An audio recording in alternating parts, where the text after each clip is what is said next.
Sa headlines kan mga bareta, Army as in Police nagpartisipar sa enot na aldaw kan absentee voting sa Camarines Sur. Kampanya kontra vote buying sa Naga pinaglansar kan subagong aga. Saint Rafael de Archangel Paris sa Pili Camarines Sur makondusir ning political fora. Duwang NPA gadan sa engkwentro kontra tropa kan gobyerno sa Masbate. Diyos marhay na hapon. Ako si Mark Mendoza, ang saindong tagapaghatod Bareta. 131 miyembro kan Naga City Police Office ang nagpartisipar sa lokal absentee voting na pinaggibo sa Santa Cruz Elementary School ngunyan aldaw. Ang kumpletong detalye sa report ni Cindy Cuesta. Sindaan mga pulis na taga-Naga, alagad, daig na sinda magkakaigwanin pagkakataon na makasabay sa eleksyon sa Mayo 9. Huli, tanaka-deploy na sinda sa mga designadong voting precincts nga ni magtaonin seguridad. Kaya puon ngunya na aldaw, ang 131 na mga pulis pigkonsiderar como absentee voters na ginibo sa Santa Cruz Elementary School, Naga City. Sarong presinto sa naan pigtagama para sa sainda, kung saan pwede sindang magboto poon alas 8 nin pagkaaga hasta alas 5 nin pagkahapon. Ang inaprubahan po ng election officer is from April 27, 28, and 29 po. Pagkatapos kan petsa 29 presenting bulan, na iyo sanaan pigtalaan na aldaw kan absentee voting. Dadarahon na ang balota sa Intramuros, Manila, asin isasabay sa Mayo 9, ang Birilangan. Cindy Cuesta para sa GNN TV48 Naga, Newsbreak. Sa kasumpay na bareta, ang responsibilidad sa trabaho na dapat mapabayaan sa kaldawan mismo kan eleksyon ang saro sa rason kung taano igwaning absentee voting sa nasyon.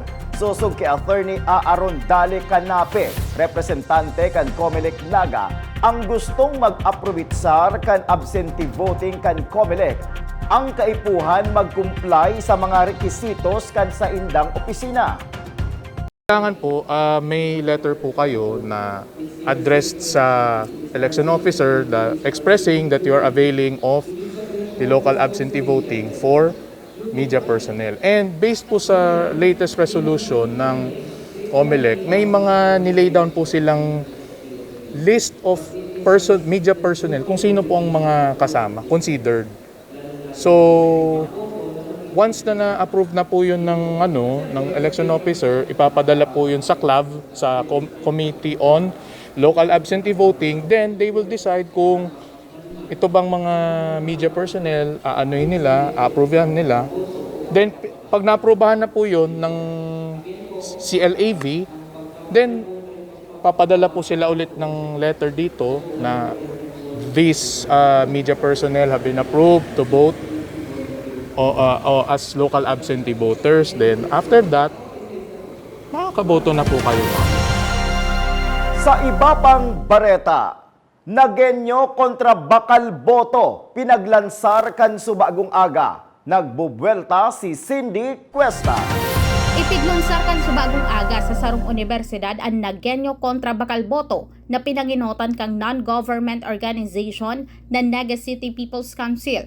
Pigatindiran ini kan mga volunteer against vote buying sa mga barangay, COMELEC, NBI asin iba pang opisina kan gobyerno asin sektor. Si mga kaulay mi kaya as na members kan sectors kang NCPC naghahagad na din na may sabi ninda igwa ngayang nangyayaring barakalan, pero sabi mi may man kitang ebidensya, pero sabi mi na pag-isip-isip mi kaya sa NCPC na igwa man umayong barakalan na nangyayari sa Naga o dawangan sa ibang lugar, mas magayon siguro ipagirumduman giraray sa mga Nagenyo na ang NCPC na ang Naga mayo man nangyayaring barakalan ning boto kadto pa, di ba panahon pa ni Secjes. Kaya pamapagiramdam giraray kita sa gabos na Nagenyo sa dapat ning itong i-maintain tang integridad kan botohan digdi sa Naga, lalo nang sagditikang balota. Sa lado kan akademya, dakulang tabang na maimpormaran ang mga namamanwaan na maintindihan kung ano ang vote buying. Sagrado ang sayang boto, ang sayang pagpartisipar sa eleksyon na ini, yung mga eleksyon na ginigibo, saro niyo sa karapatan kang sarong tao na magpartisipar sa sarong maray na paagi para boto, makailihir ng tamang kandidato para sa mga susunod na mga taon. Kasi ini ang mapadagos o kumbaga ini ang matindog para sa iya, no? Apuera sa AFP, pulisya asin iba pang law enforcers, yaon ang National Bureau of Investigation sa pagdakop sa pagpapabakal asin pagbakal nin boto. We have to act on it.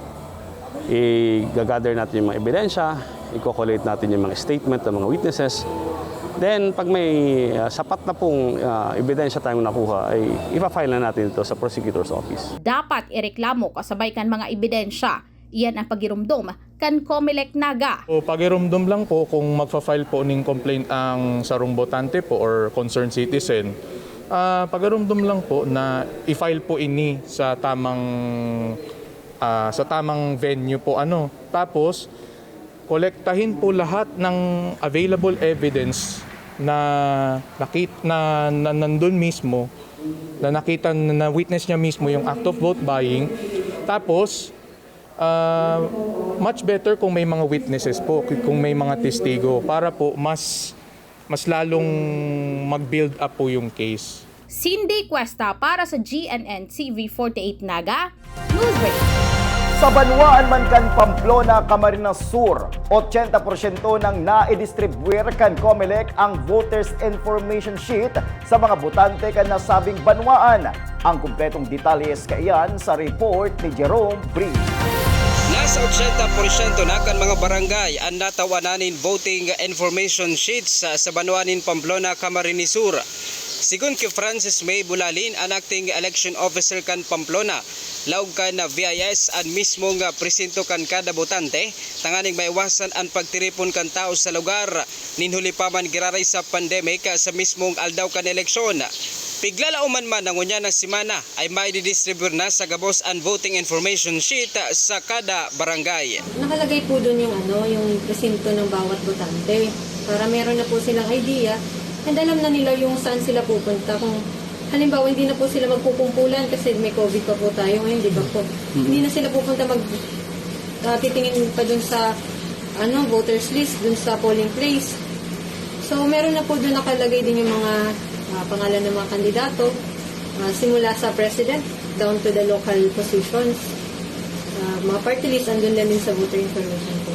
And nagpatulong tayo sa mga barangay captains natin para mapabilis po yung distribution. Ang Banwaanin Pamplona, igwanin kabilugan na 23,538 nga botante, 40 cluster precincts asin 17 nga voting centers sa kada barangay kan Banwaan. Sa ngunyan, andamnan sa indang opisina sa papaabuton na eleksyon, dawa na kulang sinda sa mga personahe sa Comelec Pamplona. Para sa GNN TV48 Naga, Jerome Breeze, Newsbreak. Sa iba pang bareta, gigibuhon sa aga hasta sa aldaw nin Sabado ang political fora na pinag-i-sponsoran kan St. Rafael de Arcangel Parish sa Banwaan nin Pili, Camarines Sur. Susog ki Father Wilmer Tria, imbitado ninda ang mga kandidato sa pagka-alkalde asin vice-alkalde kan Banwaan kan Pili. Pagka-congressman kan ikatulong distrito kan Camarines Sur, gobernador asin vice-gobernador kan probinsya. Obheto subuot kan aktibidad, iyon na matabangan ang mga botante na mabisto ang mga kandidato. So may man kitang ibang katuyuhan kundi, kay ni kundi kita maging instrumento kasangkapan para sa kadakol ng mga syudadano na matauan ta sindanin paagi tanganing mabidbiran ninda ang mga kandidato. Sa iba pang bareta, huli sa pinagpapasunod na mga prohibited act kan Comelec kada panahonin eleksyon, mga programa kan Municipal Agriculture Office kan Pamplona suspindido muna. Aramon ta punta sa report ni Jerome Breeze. Suspendido pangunyan ang pag-distribute ni na fertilizer vouchers as iba pang mga programa kada Municipal Agriculture Office sa Banwaan ni na Pamplona, Camarines Sur. Ninhuli sa pagpautob kan election ban kan Comelec apon pa kan Marso 25. Sigun kidana Bordon, ang Municipal Agriculture Officer kan Pamplona, posibleng pagkatapos pa kan eleksyon mapadagos ang mga programa kan opisina. Kaya sa ngunyan kadaklan paperwork sa muna asin field ang trabaho kan mga empleyado sa nasambitan ng opisina. Primero itong distribution kan mga fertilizer voucher na pig-suspend mo na dahil election ban. Kaya si mga parao mata dyan na nagalat-halat, baka tapos ng election ban pwede kaming mag-distribute ulit kan fertilizer voucher. Siring man, so bani na para sa mga rice farmer, suspendido man yan dahil sa election ban. So kabos na mga activity iyan kan lalo na yung mga distribution na direkta sa mga farmer, suspendido yan. Ang pagpautob kan election ban kan COMELEC epektibo sa mga opisina kan gobyerno ngunya napapaabuton na an eleksyon. Para sa GNN TV 48 Naga, Jerome Brace, Newsbreak. Sa pagbabalik kang news break, duwang pinagtutubo ng miyembro kan New People's Army gadan sa engkwentro sa probinsya kan Masbate. Yan asin iba pang mga bareta sa pagbuelta kang GNN TV 48 Naga News Break.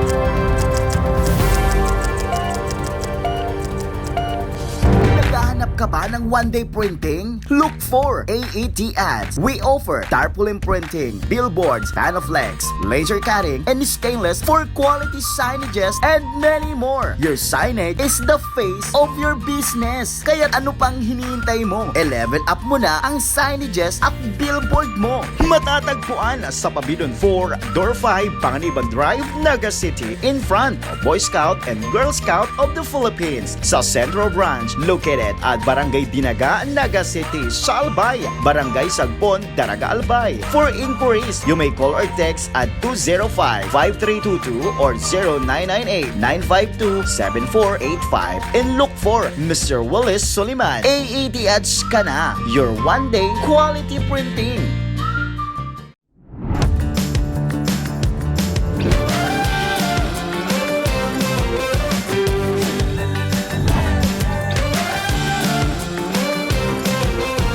Magsama-sama tayong magbalitaan at kwentuhan dito sa GNN TV 48 Naga. Mas pinalinaw, mas pinalakas, mas pinalawak. Ang GNN TV 48 Naga, digital na! Kung ang inyong TV sets ay digital ready na, pindutin ang scan o search channel button at makikita ang GNN TV Channel 48. Maaaring gumamit ng indoor o outdoor antenna para sa mas klarong panonood. Ganito rin ang gagawin kung kayo ay gumagamit ng digital box. Sa mga susunod na araw, asahan ang mga programang malapit sa puso ng mga Bicolano.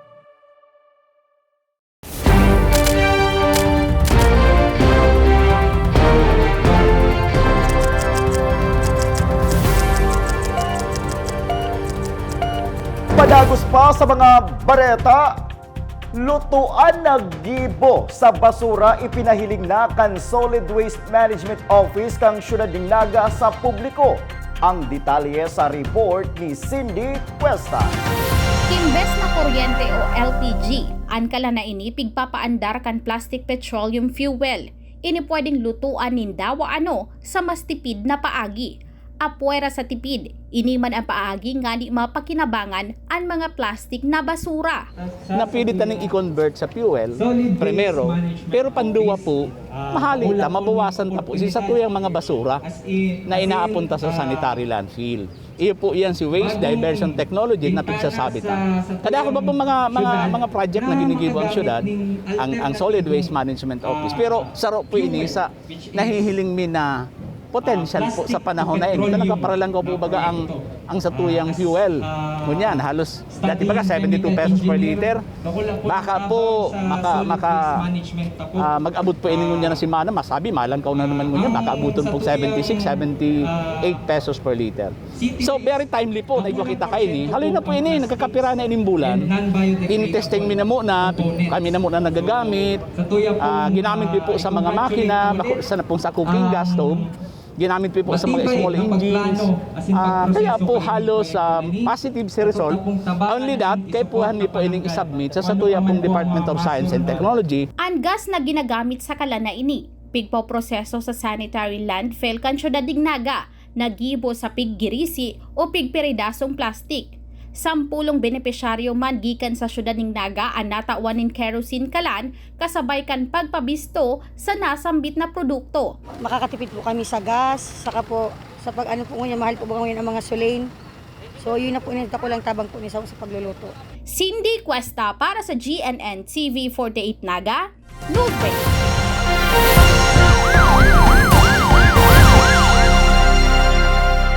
Sa satuyang police report, gadan ang duwang pinagtutubod ng mga rebelde sa nangyaring engkwentro sa Barangay Miabas, Palasmas, Bate kan nakadis na Lunes. Nakaengkwentro kang 2nd Infantry Battalion asin PMP ang 20 mga rebelde kung sain nagdurar ning 8 minutong riribayaning putok. Apwera sa bangkay kang duwang rebelde, nakarecover pa ang mga otoridad ning sarong Armalite rifle, sarong granada, 2 claymore mines, 5 anti-personnel mines, personal na gamit asin propaganda material. Inumaw man kan mga opisyal kan Philippine Army asin PMP ang saindang mga tauhan na kabali sa napaengkwentro. Naga City Startup Basic Session and Meetup naging matrayumpo. Aramon takunta no sa report na ini. Naging matrayumpo ang pigsagibong Naga City Startup Basic Session and Meetup na pigkondusir sa syudad ng Naga kan suhapon sa pakikipagtabangan manyang kang MNCCI, BICAL, TBI asin kan QBO Philippines. Pigatinira ni kang mga estudyante na hali pa sa man iba-ibang universidad digdi sa syudad ng Naga ngani na maging open sinda sa importansya kanasambita ng aktibidad. Ang goal po ng Startup 101 Basic Session po is para ma-inspire po ang mga students natin na nandito po sa ating event. Particularly po Nagueños, para makonsider po nila yung pag-venture sa startups. So actually, ito pong activity natin, we were able to have Kubo Philippines. They are a startup accelerator, one of the leading startup accelerators sa Philippines. Na ang goal po nila is mas ma-develop pa po yung startup communities all over the Philippines. Saruman sa nagpatutukay ni ang sarong estudyante, ini na talagang dakulang tabang subuot sa iya. It's really nice kasi ako when I was starting, wala masyadong available na ganitong support and education sa amin. So, it took me a while to get to know sila Sir Jun, yung mga organizers ngayon. And now I'm just so happy na yung opportunity is mas available na siya sa maraming students.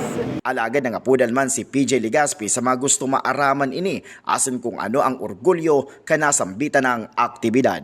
So sa lahat po ng mga nanonood, mga Nagueños natin na meron pong magandang idea or they're trying to test an innovative solution sa current problems natin ngayon, the city government of Naga would love to assist them and support them. We hope na kumbaga yung mga Nagueños natin, they will be inspired na mag-pursue ng innovation projects nila na hindi reason yung resources. Kumbaga, we want to help them po. Mark Mendoza para sa GNN TV 48 Naga Newsbreak. Padago sa mga bareta, magkakaibahan ang mga personahe kan Department of Health, CHD Bicol, asin Masbate Provincial Department of Health Office sa pag-house-to-house vaccination para mas dakul pa ang mabakunahan sa probinsya kan Masbate. Naging katuwang kan mga taga-Department of Health ang mga taga-DepEd asin mga opisyal kan barangay sa pagplano asin paglibot sa mga barangay sa laog sana nin duwang aldaw. Asin yan ang kateripunan kan mga bareta ngunya na aldaw. Dai malingaw na bisitahon ang samoyang official Facebook fanpage asin ilike ang GNN TV 48 Naga para pirmi kitang updated sa mga bareta asin istoryang bida ang Bicolano. Liwat ako po si Mark Mendoza. Digdisa na yan sa GNN TV 48 Naga News Break.